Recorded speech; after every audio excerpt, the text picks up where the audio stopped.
अस्सलाम वालेकुम जी। मैं हूं ज़िया बलोच और बात करते हैं ताज़ा तरीन सियासी सूरत हाल पर।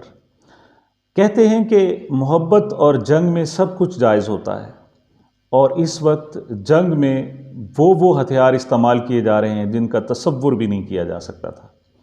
सबसे पहले तो इमरान खान ने एक कमज़ोर लम्हे का फ़ायदा उठाते हुए और हुकूमत जब कमज़ोर टाइम पर थी और उसके औसान बहाल नहीं थे, उस वक्त अचानक लॉन्ग मार्च का ऐलान किया। लॉन्ग मार्च के लिए इमरान खान 28 अक्टूबर का वक्त दे चुके थे, लेकिन ये लॉन्ग मार्च का टाइम नहीं था, बल्कि इसमें उन्होंने बताना था कि लॉन्ग मार्च किस दिन को निकाला जाएगा। लेकिन उन्होंने इससे 3 रोज़ पहले ही अचानक लॉन्ग मार्च का ऐलान कर दिया। वो क्यों किया, उसके पीछे भी कुछ रीज़न्स थी। उस वक्त 2 बड़ी अहम तरीन बातें हो चुकी थी। पहली बात तो ये थी कि आसमा जहांगीर कॉन्फ्रेंस में वज़ीर ख़ारजा और पीपल्स पार्टी के चेयरमैन बिलावल भुट्टो ने एक तकरीर की थी जो शायद मुक़्तदर हलकों को और ख़ास तौर पर इस्टेब्लिशमेंट के हलकों को बिल्कुल पसंद नहीं आई थी। उस पर सख्त नापसंदीदगी का इजहार किया गया था और नतीजा ये निकला कि पीपल्स पार्टी के चेयरमैन को, जी आम पार्टी नहीं बल्कि पीपल्स पार्टी के चेयरमैन को, जो हमेशा एंटी इस्टेब्लिशमेंट पार्टी कहलाती रही है, उसे कंप्रोमाइज़ करना पड़ा, उसे थोड़ा पीछे आना पड़ा और उसके चेयरमैन को अपनी तकरीर पर ना सिर्फ नदामत का इजहार करना पड़ा बल्कि स्टेटमेंट देकर, बयान देकर बाकायदा माफ़ी मांगनी पड़ी कि मैं उस पर माफ़ी मांगता हूँ कि जो मैंने आसमा जहांगीर कॉन्फ्रेंस में जो तकरीर की थी। इस पर आसिफ जरदारी साहब को भी बयान जारी करना पड़ा और वहाँ जो नारे लगाए गए थे उससे लाताल्लुकी का इजहार भी। लेकिन दर हकीकत अपनी पोजीशन बचाने के लिए और जो वजारत ख़ारजा के साफ ज़ाहिर मज़े लिए जा रहे हैं और बहुत सारे जो एडवांटेजेस लिए जा रहे हैं और बहुत सारे मुकदमात में साफ ज़ाहिर है वो बरी हो चुके हैं और बाकी में बरीयत पूल में है, तो ये सारी सूरत हाल का तगाज़ा था कि पीपल्स पार्टी जैसी जमात का जो चेयरमैन है वो बाकायदा माफ़ी मांगे। ये एक वो कमज़ोर लम्हा था जिसमें हुकूमत उस वक्त स्टेबल नहीं थी। दूसरी क्या बात थी? दूसरी वजह ये थी जनाब कि वफाकी वज़ीर कानून आज़म नज़ीर तारड़ साहब को इस्तीफ़ा देना पड़ा। वो क्यों देना पड़ा? वो जजेस की तैनाती, सुप्रीम कोर्ट में जजेस की तैनाती के हवाले से वो एक बड़ी तफसीली सी गुफ्तगू है जिस पर बात करेंगे। ये वो 2 कमज़ोर लम्हे थे जिस पर इमरान खान ने फ़ायदा उठाया और फौरी लॉन्ग मार्च का ऐलान कर दिया। इस वक्त वो वक्त था कि जब राना सनाउल्लाह वफाकी वज़ीर दाखिला, जिन्हें मौलाना फजलुर रहमान हकीम सनाउल्लाह साहब भी कहते हैं, वो भी तैयारी में नहीं थे। उन्होंने ना ही कुश्ते तैयार किए थे, ना ही माजूनें तैयार की थी और ना दीगर उन्होंने दवाइयाँ तैयार की थी। ये वो वक्त था कि जिस वक्त इमरान खान ने हमला किया। लेकिन जो हुकूमत ने या इस तबके ने, ये जो एक 13 रुकनी जमात है और उसमें 14 और 15 भी कर सकते हैं क्योंकि 2 फरीक और भी हैं, उन्होंने जो जवाबी वार किया है वो इंतहाई मोहलक वार किया है। जी, ताज़ा तरीन जो वार किया गया है वो फैसल वोडा के ज़रिए किया गया है।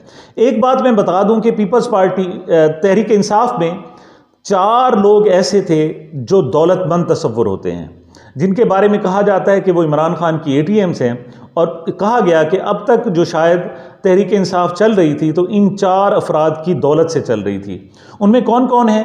पहले हैं जहांगीर तरीन साहब, जिन्हें सारे लोग ही ATM कहते रहे। उसके बाद दूसरे हैं अलीम खान साहब जो लाहौर से ताल्लुक़ रखते हैं। तीसरे हैं आज़म सवाती साहब जो खैबर पख्तूनख्वा से हैं और चौथे फैसल वोडा साहब हैं जो कराची सिंध से ताल्लुक़ रखते हैं। इस मरतबा जो भी प्लानर्स हैं उन्होंने इमरान खान पर चुन चुन कर हमला किया है। इमरान खान को बज़रिया जहांगीर तरीन नुकसान पहुँचाया इस तरह गया कि इमरान खान को अपनी हुकूमत से हाथ धोने पड़े।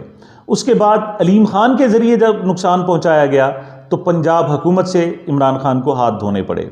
उसके बाद आज़म सवाती को टारगेट किया गया और बहुत ही गंदे तरीके से टारगेट किया गया कि वो अभी तक तो वो कायम है कि वो इमरान खान के सिपाही हैं, लेकिन वो कहते हैं कि उनकी हालत ये है कि इससे बेहतर है कि वो जान दे दें और मर जाएं। बल्कि वो कहते हैं कि मैं उसी दिन मर गया था जब मुझे नंगा किया गया था। और इस वक्त वो कहते हैं कि मैं उन चंद लोगों का नाम लाजमी लूँगा जो इसके रिस्पॉन्सिबल और ज़िम्मेदार हैं। उनमें जनाब चौथे जो अमीर तरीन शख्स हैं वो फैसल वोडा साहब हैं, जो करोड़ों नहीं बल्कि अरबपति हैं। इस मरतबा जो वार किया गया है वो फैसल वाडा के ज़रिए किया गया है।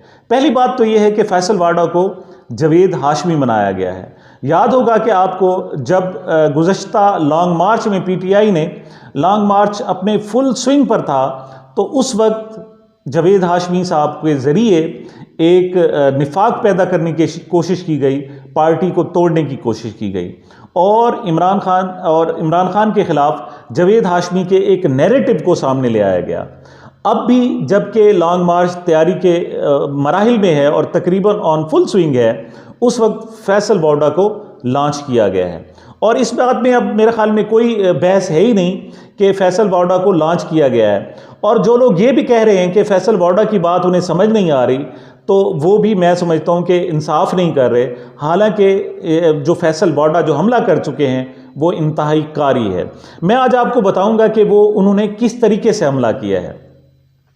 आपको याद होगा कि जब इमरान खान की हुकूमत थी तो उनके जो मुखालफिन थे वो कहते थे कि हमें इमरान खान से गिला नहीं है बल्कि हमें इस्टेब्लिशमेंट से गिला है। बल्कि नवाज शरीफ होते, फजलुर रहमान थे या जो भी थे, वो कहते थे जी इमरान खान की औकात ही क्या है, हमारे मुखातिब इमरान खान नहीं है बल्कि वो कुव्वतें हैं जो इमरान खान को लेकर आई हैं। यहाँ तक कि बिलावल भी इमरान खान को सिलेक्टेड वज़ीर आज़म कहते थे। तो उस वक्त वो हमला जो करते थे वो इमरान खान पर नहीं करते थे बल्कि उनके बकौल उनकी पुष्ट पर जो लोग थे उनके खिलाफ हमला किया करते थे। इस मरतबा भी जो हमला किया गया है वो इंतहाई कारी हमला किया गया है। वो कैसे किया गया है? एक तीर से कई शिकार करने की कोशिश की गई है। इस वक्त भी इस्टेब्लिशमेंट के हवाले से जो हुकूमत है उसका ख्याल है कि कुछ हलके ऐसे हैं जो इस वक्त इमरान खान का साथ दे रहे हैं और उनका ख्याल है कि कुछ ना कुछ हैंडलर्स ऐसे हैं जिनके कहने पर इमरान खान इस वक्त तारीख का सबसे बड़ा लॉन्ग मार्च निकालने जा रहे हैं। और लॉन्ग मार्च की स्ट्रेटजी क्या है वो उन्होंने अभी तक अपने पोशीदा रखी हुई है, लेकिन अभी तक जो इब्तदाई तफसीलात सामने आई हैं वो इंतहाई पुरअमन है, जिसमें कोई धींगा मुश्ती नहीं है, जिसमें कोई लड़ाई झगड़ा नहीं है, जिसमें रेड जोन में दाखिला नहीं है, जिसमें पुलिस से लड़ाई नहीं है या हुकूमती इदारों से लड़ाई नहीं है, बल्कि खालिसतन अवामी ताकत पर इन्हसार करते हुए इमरान खान अपनी पावर शो करना चाहते हैं और वो पूरी दुनिया को दिखाना चाहते हैं। तो ये वो हमला था जिससे हुकूमत किसी हद तक घबरा गई थी, लेकिन उसका जो जवाब मिला है वो भी बहुत ही ताकतवर है। जी, फैसल वाडा साहब कह क्या रहे हैं? वो बड़े खुले लफ्ज़ों में कह रहे हैं। मैं 2 और 2 4 के अंदाज में आपको बताऊं तो वो कहते हैं कि जी जो अरशद शरीफ को मरवाने वाले हैं वो कोई सियासतदान नहीं है। अब जब सियासतदान नहीं है तो सारे माइनस हो गए। कौन? यहाँ तक नवाज शरीफ माइनस हो गए, यहाँ तक कि शहबाज शरीफ माइनस हो गए, राना सनाउल्लाह माइनस हो गए और ख़ुद इमरान खान भी माइनस हो गए। और दूसरी जो उनकी जो पॉइंट है उनकी सारी प्रेस कॉन्फ्रेंस का, वो कहते हैं कि इस्टेब्लिशमेंट पागल ही होगी, इस वक्त जो करंट इस्टेब्लिशमेंट है वो पागल ही होगी कि वो इस वक्त अरशद शरीफ को अपने रास्ते से हटाए। तो वो इन 2 चीज़ों के हवाले से बिल्कुल रूल आउट कर रहे हैं। नंबर 1 तो कोई सियासतदान इसके पीछे मुलव्विस नहीं है और दूसरा वो कहते हैं कि इसके पीछे इस्टेब्लिशमेंट नहीं है। तो कौन है?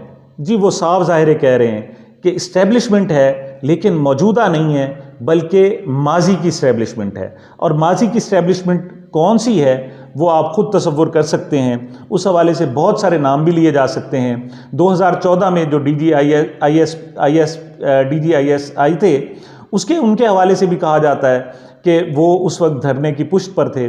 उसके बाद जनरल पाशा का नाम भी लिया जाता है कि वो भी इनकी हिमायत करते रहे हैं। और जनरल ज़हीरुल इस्लाम ने तो गुज़श्ता जो आज से चंद माह पहले इलेक्शन हुए थे उसमें बाकायदा PTI के उम्मीदवार की हिमायत का भी ऐलान किया गया था। तो इस मरतबा कुछ खुलकर फैसल वाडा साहब आ गए हैं और कुछ खुलकर उन्होंने मज़ीद आना है। तो मैं समझता हूँ कि इस मरतबा जो स्ट्रेटजी इख्तियार की है उन्होंने ये की है कि जब आप इमरान खान पर हमारा कोई भी हमला असर नहीं कर रहा तो क्या किया जाए, उसके वेपन्स को नाकारा किया जाए। वेपन्स कौन कौन से थे? जो उसके करीबी तरीन साथी थे उनमें से फैसल वाडा को मुंतखब किया गया है और अभी पता नहीं कौन कौन से उनके तुर्कश में तीर होंगे जो इस वक्त इमरान खान के साथ हैं, लेकिन दर हकीकत वो ख़रीदे जा चुके हैं। फैसल वाडा को भी देखा जाए तो उनको भी बड़े बुरे तरीके से फंसाया है। जैसे मैंने कहा कि फैसल वाडा अमीर तरीन शख्स है, उसने प्रेस कॉन्फ्रेंस में भी कहा कि दौलत मेरा पैसा, मेरी ताकत है। तो एक ऐसा शख्स जिसकी ताकत दौलत हो और दौलत के बावजूद वो कोई हुकूमती ओहदा हासिल ना कर सके, इससे बड़ी बेबसी क्या होगी। तो फैसल वाडा को ताहयात नाअहल करके, और वो भी इलेक्शन कमीशन के ज़रिए नाअहल करके उसको झुका दिया गया है, बल्कि उसको बिकने पर और कुछ बोलने पर मजबूर कर दिया गया है। इसी तरीके से जो दूसरा वार किया गया है वो, अगर इमरान खान और पीटीआई की पुष्ट पर कोई कुव्वतें हैं तो उन पर हमला किया गया है। और आखिरी बात जो मैं आपको कहूँ कि जो लोग कह रहे हैं कि फैसल वाडा और कीनियन पुलिस यानी नैरोबी पुलिस के बयानिया में कोई फ़र्क है, मैं समझता हूँ कि ऐसा नहीं है, बल्कि नया बयानिया जनरेट किया जा रहा है। आपको याद होगा कि कीनिया की पुलिस ने कहा था कि पहले मिस्टेकनली हमने उनको टारगेट किया है, हमने गलती से उनको टारगेट किया, पहले उसको ओन कर रहे थे। लेकिन आज तीसरे दिन बाद, 3 दिन बाद, 72 घंटों बाद नैरोबी पुलिस का भी वर्जन तब्दील हो गया है, उनका मौक़िफ़ तब्दील हो गया है। वो पहली मरतबा कहते हैं कि नहीं, फैसल वाडा की कार में से पुलिस पर फायरिंग की गई थी, और फैसल यानी अरशद शरीफ की कार में से जिसमें मौजूद थे, पुलिस पर फायरिंग की गई थी, और अभी पोस्टमार्टम होना है। और फैसल वाडा साहब भी ये कह रहे हैं कि उनको बाहर से गोलियां नहीं मारी गईं, बल्कि इंतहाई करीब तरीन से गोलियां मारी गई हैं। यानी वो कह रहे हैं कि कार के अंदर ही कोई शख्स मौजूद था जिसने अरशद शरीफ को मरवाया है और गोली मारी है। इससे नैरोबी पुलिस भी शायद बच जाए और पोस्टमार्टम में पता चले कि जो गोलियां नैरोबी पुलिस ने चलाई थी वो तो अरशद शरीफ को लगी नहीं है, ये तो उनके अंदर ही एक बंदा मौजूद था और जिसने ये सब कुछ कराया है। और वो बंदा कौन सा हो सकता है जनाब, उसके हवाले से भी बड़ी चीज़ें क्लियर हैं।